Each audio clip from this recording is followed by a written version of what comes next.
Peyğəmbərlər Antakiyada.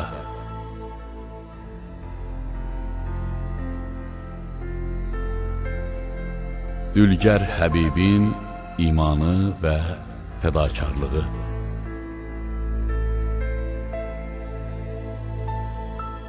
Sübh çağı idi. Antakiya şəhərinin bütpərəst cəmaatı şirin yuxudan oyanıb, adətləri üzrə bütxanaya sarı yollandı. Bütxana yerləşən küçədə bərk səsküy var idi. Bir dəstə bütlərə tapınmaqdan qayıdır, o biri dəstə isə ibadət üçün ora gedirdi. Səba yeli əsdikcə ağacların yarpaqları bir-birinə toxunaraq aşiqlərin pıçıltısı kimi səs çıxarır, sanki tezliklə onların şəhərində baş verəcək böyük bir hadisə haqqında yavaşcadan söhbət eləyirdilər. Günəş qızılı şüalarını uca budaqların üstünə, şəhər bağlarındakı ağaclara saçır, zümrüd rəngli yarpaqları ərimiş qızıl rənginə boyayırdı.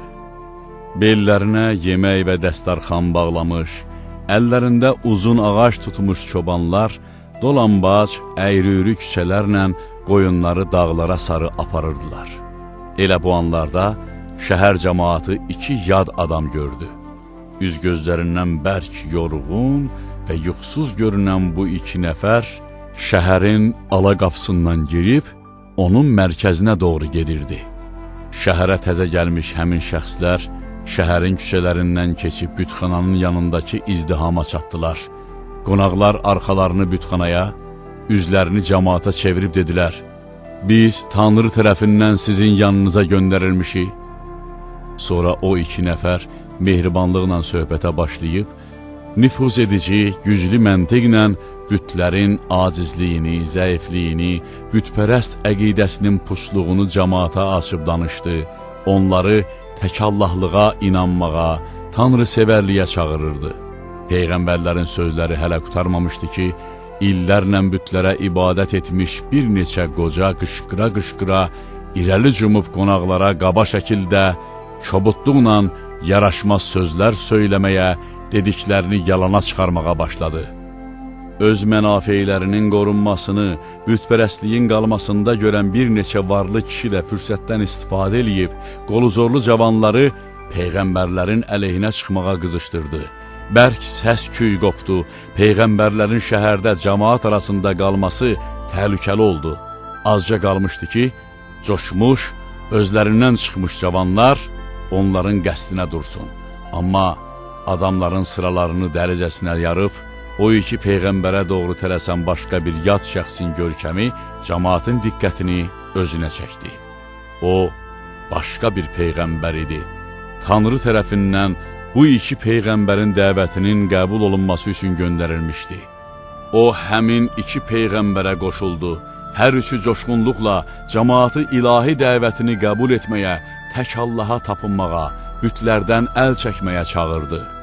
Cəmaat, Peyğəmbərlərin Tanrıya dəvətinin və gerçək dəlillərinin cavabında əski bütpərəstlərin zəif məntiqindən yapışıb dedi: "Siz də bizim kimi insan evladısınız.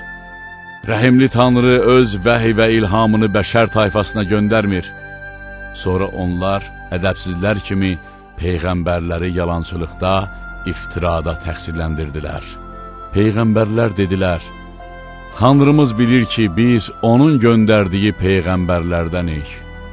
Əgər biz yalancı, iftiraçı olsaydıq, sözsüz ki, Tanrı bizi intiqam pəncəsində sıxmışdı. Amma tezliklə görəcəksiniz ki, O, bizi sizin üstünüzdə qalib eləyəcək. Bizim öhdəmizdə bircə vəzifəmiz var. Tanrının sifarişini əlamət və möcüzələri ilə sizə bildirmək. Odur ki, əgər onun sifarişini qəbul etsəniz, xilas olub hər iki dünyanın səadətindən fayda görəcəksiniz. Əks halda isə ilahi əzabından öz cəzanızı alacaqsınız." Cəmaat Peyğəmbərlərin güclü dəlilləri qarşısında dura bilmədi. Onlar əlacsız qalıb Peyğəmbərləri qorxutmağa başlayaraq dedilər: "Sizin ayağınız bizə düşmədi, çünki dəvətiniz bəzi cavanlarımızı özünə çəkib aramıza ixtilaf saldı, birliyimizi pozdu. Ona görə də xəbərdarlıq edirik, əgər susmasanız, sizi hökmən daşqalaq eləyəcəyik. Peyğəmbərlər tayfanın başaldadıcı bu kələklərinin cavabında dedilər: aranızda əmələ gəlmiş bu xoşa gəlməz hal bizim dəvətimiz üzündən deyil, əksinə, öz çirkin əməlləriniz pozğun əqidənizə görədir. Əksinə, öz çirkin əməllərinizə, pozğun əqidənizə görədir. Ona görə ki, siz cansız cisimləri, gücsüz daşları Tanrıya şərik etmiş, ziyankar işlərə qol qoyaraq ətəyinizi günaha bulamısınız. Biz paklıq yuvasından uçmuş saadət quşlarıyıq. Torpağınıza mübarək dəvətlə gəlmişik. Sizi Allahın təkliyinə, təmizliyə, ibadətə və tövbəyə çağırırıq. Bu dəvət bərəkətin, saadətin yeganə yoludur. Bizi belə bir ilahi dəvət üçün qorxudursunuz. Doğrudan da siz yolunu azmış, zülümkar adamlarsınız. Peyğəmbərlərin, dəvət və dəlillərinin və bütpərəstlərin hədə-qorxularının səsi-sədası bütün şəhərə yayılıb, uzaq məhəllələrdən birində dülgərlik edən Həbib adlı kişinin də qulağına çatdı.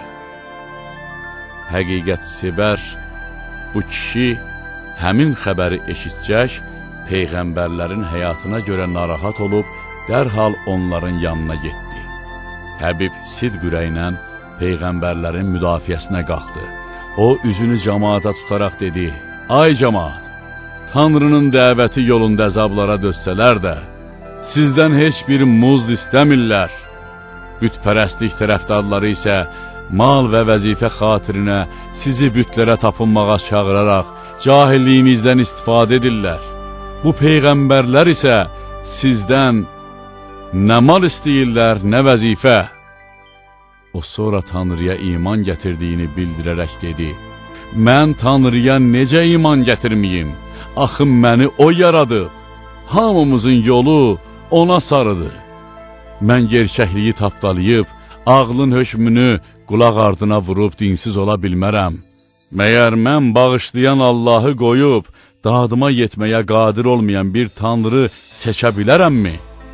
Əgər belə iş tutsam, sözsüz ki, yolunu azmış adamlardan olaram. Həbib sonra üzünü Peyğəmbərlərə tutub dedi: dedikləriniz gerçək olduğu üçün mən sizin Tanrıya iman gətirdim. Bilirəm ki, Tanrı sizi bütpərəstlərə rəhbərlik etməyə, doğru yol göstərməyə göndərib.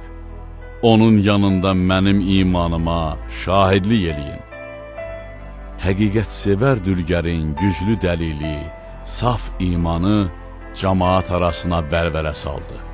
Bütpərəstlərin başçıları düşündülər ki, bu dülgərin nüfuz edici sözləri cavanların həssas qəlbinə yol tapa bilər. Odur ki, dülgərin sözlərini ürəklərdən bir dəfəlik qoparmaq üçün dəhşətli bir işə qol qoydular. Dərhal onun üstünə düşüb bir anda pak qanını tökdülər. Heç kim onun müdafiəsinə qalxıb arxa durmadı. İlahinin mərhəmət gözü o açıq fikirli, həqiqətsevər kişinin fədakarlığına nəzər saldı. Ruhu canından uçan kimi behiştin qapıları üzünə açıldı. Onun qəlbindəki rəhim və şəfqət, vicdan və məhəbbət hissləri elə güclü idi ki, ilahi mərhəməti qarşısında yenə də tayfasını yadına saldı.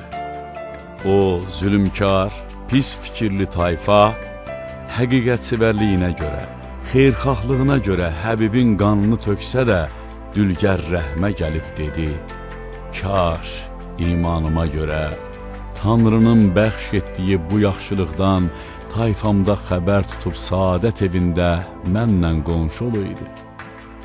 Tayfanın dikbaşlığı, sərtliyi, qanıçənliyi bu həddə çatdıqda, Tanrı öz bəndəsinin qisasını almaq üçün onlara elə bir əzab göndərdi ki, hamısı cansız cismə döndü, həyat çıraqları söndü.